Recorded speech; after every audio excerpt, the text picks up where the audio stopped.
हरिओम प्रिय भक्तों, आज हम आपको सुनाएंगे पौष मास कथा का 24वां अध्याय। से पहले अध्याय सुनने के लिए आपका बहुत बहुत धन्यवाद। अगर आप हमारे चैनल पे नहीं हो तो हमारा चैनल सब्सक्राइब करें। वीडियो अच्छी लगी तो लाइक कर देना, चैनल को सब्सक्राइब कर देना। आइए अब सुनते हैं एक प्रेरक कथा। भगवान को आपके धन की कोई आवश्यकता नहीं होती। एक बहुत पुरानी बात है। एक सेठ के पास एक व्यक्ति काम करता था। सेठ उस व्यक्ति पर बहुत विश्वास करता था। जो भी जरूरी काम हो सेठ हमेशा उसी व्यक्ति से कहता था। वो व्यक्ति भगवान का बहुत बड़ा भक्त था। वह सदा भगवान के चिंतन, भजन, कीर्तन, स्मरण, सत्संग आदि का लाभ लेता था। एक दिन उसने सेठ से श्री जगन्नाथ धाम यात्रा करने के लिए कुछ दिन की छुट्टी मांगी। सेठ ने उसे छुट्टी देते हुए कहा, भाई मैं तो हूँ संसारी आदमी, हमेशा व्यापार के काम में व्यस्त रहता हूँ, जिसके कारण कभी तीर्थ गमन का लाभ नहीं ले पाता। तुम जा ही रहे हो तो यह लो 100 रुपये मेरी ओर से श्री जगन्नाथ प्रभु के चरणों में समर्पित कर देना। भक्त सेठ से 100 रुपये लेकर श्री जगन्नाथ धाम यात्रा पर निकल गया। कई दिन की पैदल यात्रा करने के बाद वह श्री जगन्नाथपुरी पहुंचा। मंदिर की ओर प्रस्थान करते समय उसने रास्ते में देखा कि बहुत सारे संत, भगत जन, वैष्णव जन हरि नाम संकीर्तन बड़ी मस्ती में कर रहे हैं। सभी की आंखों से आंसू धारा बह रही है। जोर जोर से हरि बोल गूंज रहा है। संकीर्तन में बहुत आनंद आ रहा था। भक्त भी वहीं रुककर हरि नाम संकीर्तन का आनंद लेने लगा। फिर उसने देखा कि संकीर्तन करने वाले भक्तजन इतनी देर संकीर्तन करने के कारण उनके होठ सूखे हुए हैं। वह दिखने में बहुत भूखे प्रतीत हो रहे हैं। उसने सोचा क्यों ना सेठ के 100 रुपये से इन भक्तों को भोजन करा दूं। उसने उन भक्तों को उन 100 रुपयों में से भोजन की व्यवस्था कर दी। सबको भोजन कराने में उसे कुल 98 रुपये खर्च करने पड़े। उसके पास 2 रुपये बच गए और उसने सोचा चलो अच्छा हुआ 2 रुपये जगन्नाथ जी के चरणों में सेठ के नाम से चढ़ा दूंगा। जब सेठ पूछेगा तो मैं कहूँगा पैसे चढ़ा दिए। सेठ यह तो नहीं कहेगा 100 रुपये चढ़ाए। सेठ पूछेगा पैसे चढ़ा दिए, मैं बोल दूंगा कि पैसे चढ़ा दिए। झूठ भी नहीं होगा और काम भी हो जाएगा। भक्त ने श्री जगन्नाथ जी के दर्शनों के लिए मंदिर में प्रवेश किया। जगन्नाथ जी की छवि को निहारते हुए अपने हृदय में उनको विराजमान कराया। अंत में उसने सेठ के 2 रुपये श्री जगन्नाथ जी के चरणों में चढ़ा दिए और बोला, यह 2 रुपये सेठ ने भेजे हैं। उसी रात सेठ के पास स्वप्न में श्री जगन्नाथ जी आए, आशीर्वाद दिया और बोले, सेठ तुम्हारे 98 रुपये मुझे मिल गए हैं। यह कहकर जगन्नाथ जी अंतर्धान हो गए। सेठ जाग गया, सोचने लगा मेरा नौकर तो बड़ा ईमानदार है, पर अचानक उसे क्या जरूरत पड़ गई कि उसने 2 रुपये भगवान को कम चढ़ाए। उसने 2 रुपये का क्या खा लिया, उसे ऐसी क्या जरूरत पड़ी। ऐसा विचार सेठ करता रहा। काफी दिन बीतने के बाद भक्त वापस आया और सेठ के पास पहुंचा। सेठ ने कहा कि मेरे पैसे जगन्नाथ जी को चढ़ा दिए थे। भक्त बोला, हाँ मैंने पैसे चढ़ा दिए थे। सेठ ने कहा, पर तुमने 98 रुपये क्यों चढ़ाए, 2 रुपये किस काम में प्रयोग किए। तब भक्त ने सारी बात बताई कि उसने 98 रुपये से संतों को भोजन करा दिया था और ठाकुर जी को सिर्फ 2 रुपये चढ़ाए थे। सेठ सारी बात समझ गया। वह बड़ा खुश हुआ तथा भक्त के चरणों में गिर पड़ा और बोला, आप धन्य हो, आपकी वजह से मुझे श्री जगन्नाथ जी के दर्शन यहीं बैठे बैठे हो गए। भगवान को आपके धन की कोई आवश्यकता नहीं है। भगवान को वह 98 रुपये स्वीकार हैं जो जीव मात्र की सेवा में खर्च किए गए और उस 2 रुपये का कोई महत्व नहीं जो उनके चरणों में नगद चढ़ाए गए। बोलिए श्री जगन्नाथ भगवान की जय। आइए अब सुनते हैं कथा का 24वां अध्याय। मणिग्रीव धर्मपत्नी के साथ में रहता था। मणिग्रीव बोला, हे द्विज विद्वानों से पूर्ण और सुंदर चमत्कारपुर में धर्मपत्नी के साथ में रहता था। धनाढ़ पवित्र आचरण वाला परोपकार में तत्पर मुझको किसी समय संयोग से दुष्ट बुद्धि पैदा हुई। दुष्ट बुद्धि के कारण मैंने अपने धर्म का त्याग किया, दूसरे की स्त्री का सेवन किया और नित्य अपेय वस्तु का पान किया। चोरी हिंसा में तत्पर रहता था, इसलिए बंधुओं ने मेरा त्याग किया। उस समय महाबलवान राजा ने मेरा घर लूट लिया। बाद बचा हुआ जो कुछ धन था उसको बंधुओं ने ले लिया। इस प्रकार सभी से तिरस्कृत होने के कारण वन में निवास किया। स्त्री के साथ इस घोर वन में निवास करते हुए मुझ दुरात्मा का नित्य जीवों का वध कर जीवन निर्वाह होता है। हे ब्राह्मण, इस समय आप मुझ पातकी पर अनुग्रह करें। प्राचीन पुण्य के समूह से आप इस घोर वन में आए। हे महामुने, स्त्री के साथ मैं आपकी शरण में आया हूँ। आप उपदेश रूप प्रसाद से कर्तार्थ करने के योग्य हैं, जिस उपाय के करने से मेरी तीव्र दरिद्रता इसी क्षण में नष्ट हो जाए और अतुल वैभव को प्राप्त कर यथासुख विचारूं। उग्रदेव बोला, हे महाभाग, तुम कर्तार्थ हो जो तुमने मेरा अतिथि सत्कार किया। इस समय स्त्री सहित तुमको होने वाले कल्याण को कहता हूँ, जो बिना व्रत के, बिना तीर्थ के, बिना दान के, बिना प्रयास के तुम्हारी दरिद्रता दूर हो जाएगी। ऐसा मैंने विचार किया है। इस मास के बाद तीसरा श्री पुरुषोत्तम मास आने वाला है। उस पुरुषोत्तम मास में सावधानी के साथ विधि पूर्वक तुम दोनों स्त्री पुरुष श्री पुरुषोत्तम भगवान को प्रसन्न करने के लिए दीपदान करना। उस दीपदान से तुम्हारी यह दरिद्रता जड़ से नष्ट हो जाएगी। तिल के तेल से दीपदान करना चाहिए। विभव होने पर घृत से दीपदान करना चाहिए, परंतु इस समय वन में वास करने के कारण घृत अथवा तेल इनमें से तुम्हारे पास कुछ भी नहीं है। हे अनग, मणिग्रीव पुरुषोत्तम मास भर स्त्री के साथ नियम पूर्वक इंगूदी के तेल से तुम दीपदान करना। स्त्री के साथ इस तालाब में नित्य स्नान करके दीपदान करना। इसी प्रकार तुम इस वन में एक मास व्रत करना। तुम्हारे अतिथि सत्कार से प्रसन्न मैंने यह वेद में कहा हुआ तुम दोनों स्त्री पुरुष के लिए उपदेश किया है। विधिहीन भी दीपदान करने से मनुष्य को लक्ष्मी की वृद्धि होती है। यदि पुरुषोत्तम मास में विधि पूर्वक दीपदान किया जाए तो क्या कहना है। वेद में कहे हुए धर्म और अनेक प्रकार के दान पुरुषोत्तम मास में दीपदान की 16वीं कला की भी बराबरी नहीं कर सकते। समस्त तीर्थ, समस्त शास्त्र पुरुषोत्तम मास के दीपदान की 16वीं कला को भी नहीं पा सकते।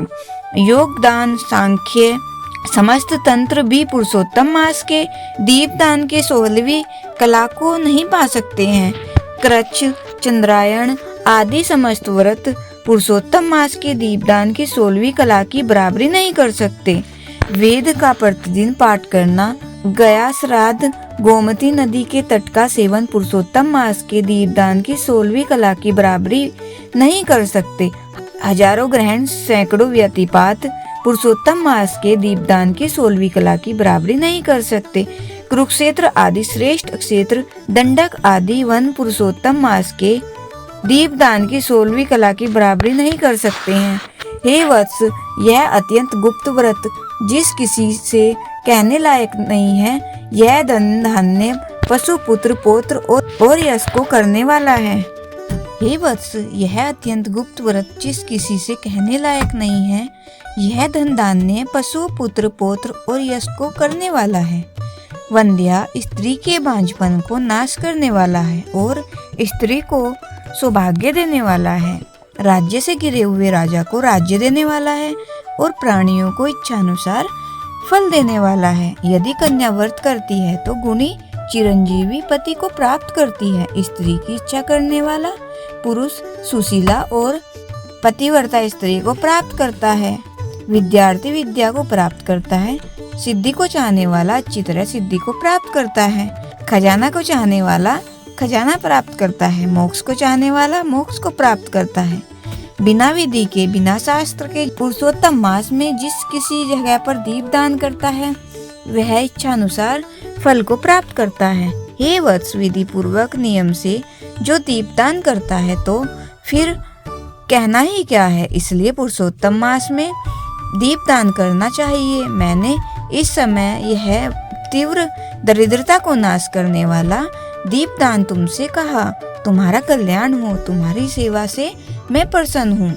अगस्त्य मुनि बोले, इस प्रकार वह श्रेष्ठ ब्राह्मण मन से 2 भुजा वाले मुरली को धारण करने वाले श्री हरि भगवान का स्मरण करते हुए प्रयाग को गए। वे दोनों अपने आश्रम से उग्रदेव के पीछे जाकर उनके पास कुछ मास पर्यंत वास करके प्रसन्न मन हो दोनों स्त्री पुरुष उग्रदेव को नमस्कार कर फिर अपने आश्रम को चले आए।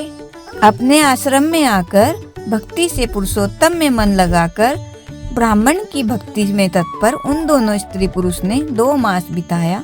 2 मास बीत जाने पर श्रीमान पुरुषोत्तम मास आया। उस पुरुषोत्तम मास में वे दोनों गुरु भक्ति में तत्पर हो दीपदान को करते हुए आलस्य को छोड़कर वे दोनों ऐश्वर्य के लिए इंगुदी के तेल से दीपदान करते रहे।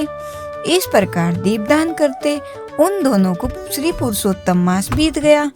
उग्रदेव ब्राह्मण के प्रसाद से सुधांतकरण होकर समय पर काल के वशीभूत हो इंद्र की पुरी को गए।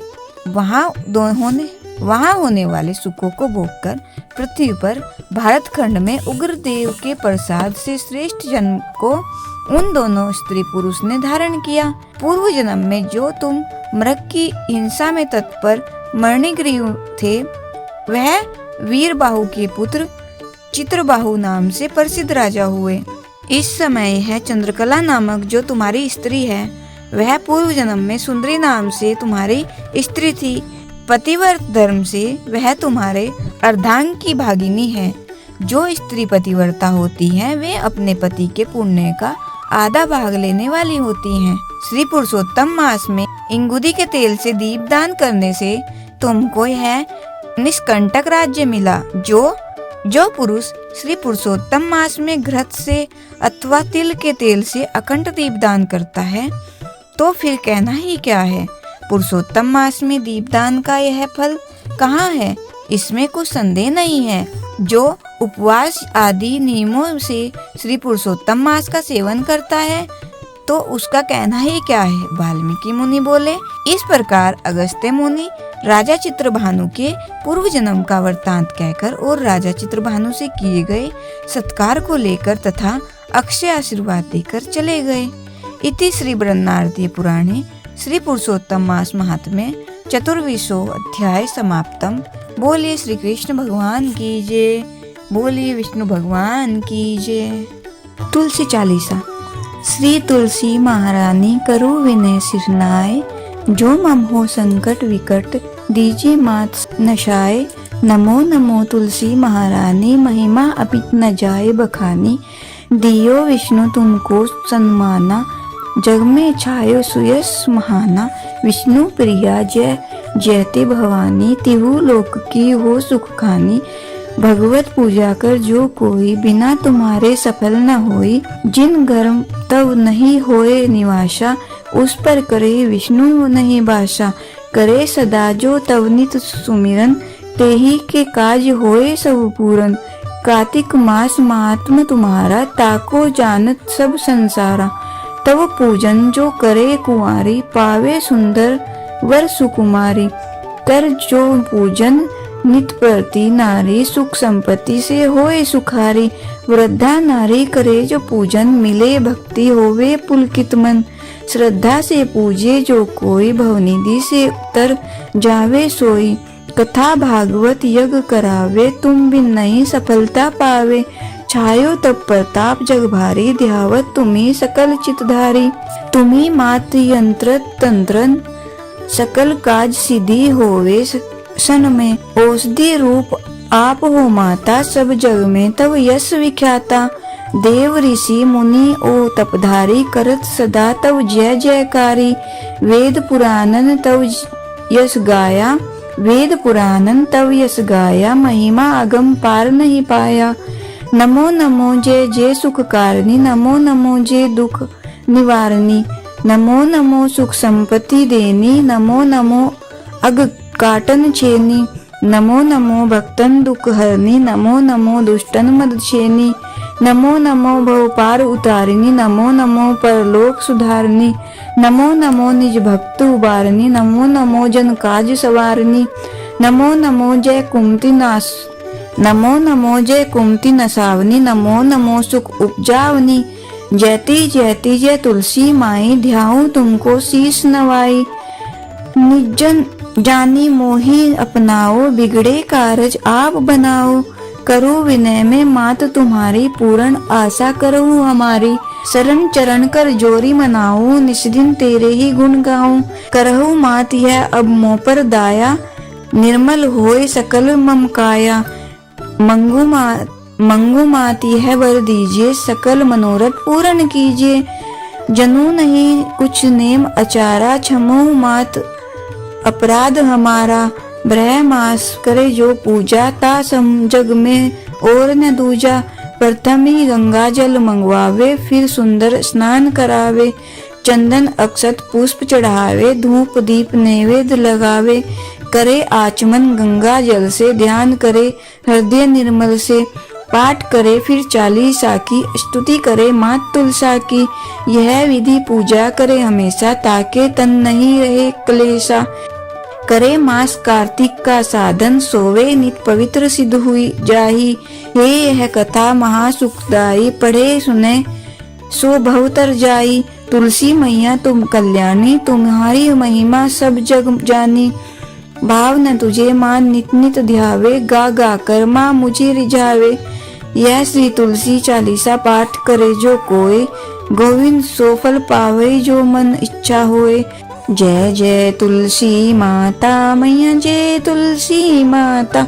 सब जग की सुखदाता, सबकी वर माता, मैया जय तुलसी माता, सब योगों से ऊपर, सब रोगों से ऊपर, रज से रक्षक करके सबकी भव त्राता, मैया जय तुलसी माता, बटुपुत्री है श्यामा, सुरबल्ली है ग्राम्या, विष्णु प्रिय जो नर तुमको सेवे, सो नर तर जाता, जय तुलसी माता मैया जय तुलसी माता, हरि के शीस विराजत त्रिभुवन से हो वंदित, पतित जनों की तारिणी तुम हो विख्याता, मैया जय तुलसी माता, लेकर जन्म विजन में आई दिव्य भवन में, मानव लोग तुम्हीं से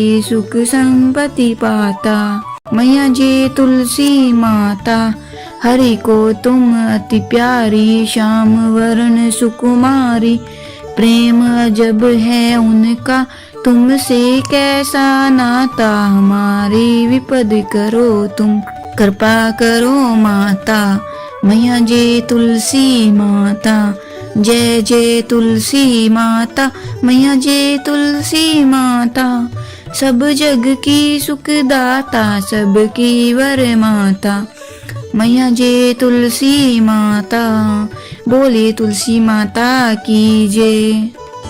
सूर्य चालीसा।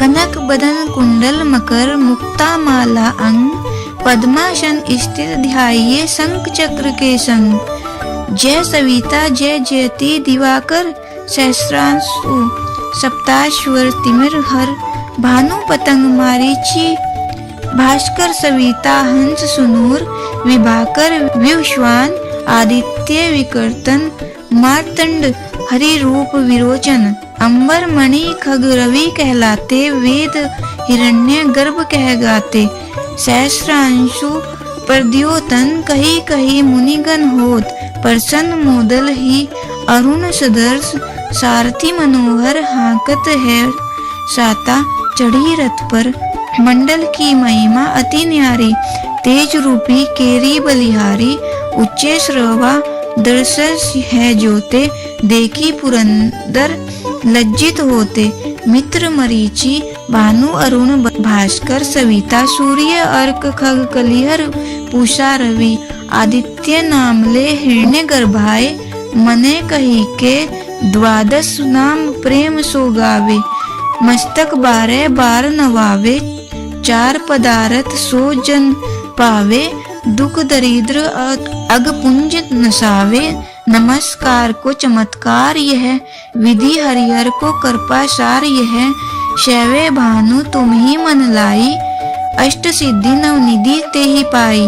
12 नाम उच्चारण करते सहज जन्म के पातक टरते। उपाख्यान जो करते तव जन रिपु सो जम लहते सोते ही छन। छन सुत जुत बढ़तु है प्रबल मोह को फंद कटतु है। अर्क शीस को रक्षा करते रवि ललाट पर नित्य बिहरते।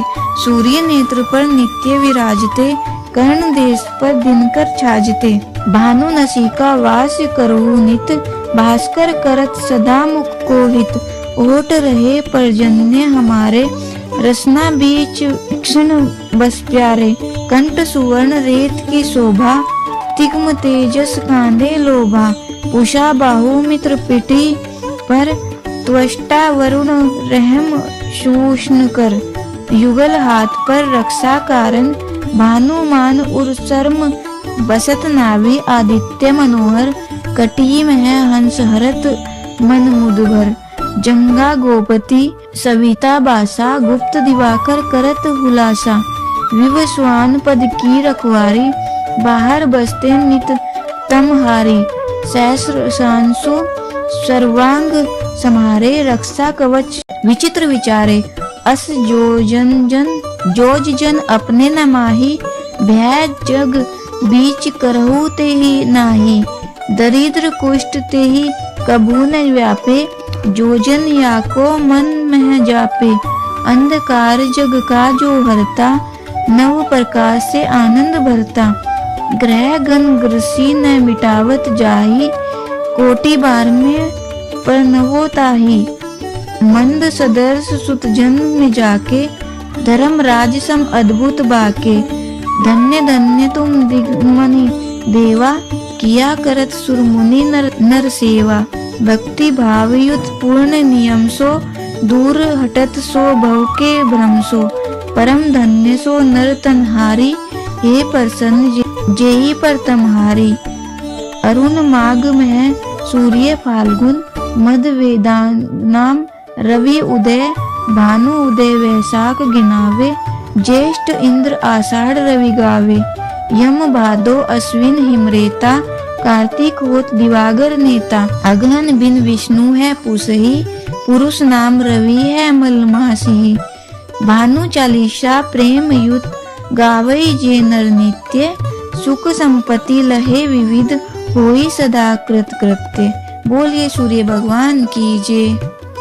ओम जय सूर्य भगवान जय सूर्य भगवान जय हो दिनकर भगवान। जगत के नेत्र स्वरूपा तुम हो त्रिगुण स्वरूपा। धरत सब ही तब ध्यान ओम जय सूर्य भगवान। सारथी अरुण है प्रभु तुम श्वेत कमल धारी। तुम 4 भुजाधारी अश्व हैं 7 तुम्हारे।